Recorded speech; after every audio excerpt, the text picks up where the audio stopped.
যদি তো অমর একাদশের মূর্তি ওই লন থেকে সরেছিল, সরে আপনারা ওখানে রেখেছেন।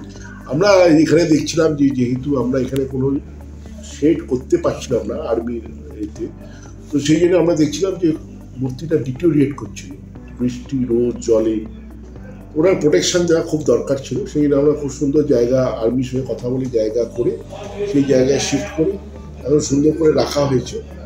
তো টিল আমরা মিউজিয়াম যতদিন না তৈরি হচ্ছে ওখানেও আপনারা দেখতে পারবেন, আমরা অত্যন্ত যত্ন সহকারে অত্যন্ত সম্মানের সাথে ওখানে রাখা হচ্ছে। আর যেদিন মোহনবাগানে ক্রিকেট দিবস, সৈয়দ কিরমানি আসছেন, বড় আপনারা সমস্ত ক্রিকেটারদের ডেকেছেন, কিন্তু সেদিনই সিএবি লিগে মোহনবাগান ইস্টবেঙ্গল ম্যাচ রয়েছে। আমরা সিএবি প্রেসিডেন্টকে চিঠি দিয়েছিলাম, অনুরোধ করেছিলাম ম্যাচটা পিছিয়ে দেওয়ার জন্য, আমাদের এটা ক্রিকেটিং ডে চুনি গোস্বামীর জন্মদিনে পালন করছি এটাকে বলে। তো উনি I am thankful to Snehasish Ganguly, উনি আমাকে ফোন করেন, ফোন করে আলোচনা করে ওই খেলাটা 15, 16, 17 ছিল, সেটাকে এখন 16, 17, 18 করে দেন, একদিন পিছিয়ে দিয়েছে। তো তাতে আমরা ওনাকে ধন্যবাদ জানিয়েছি। পরের দিন থেকে মোহনবাগান খেলা আছে।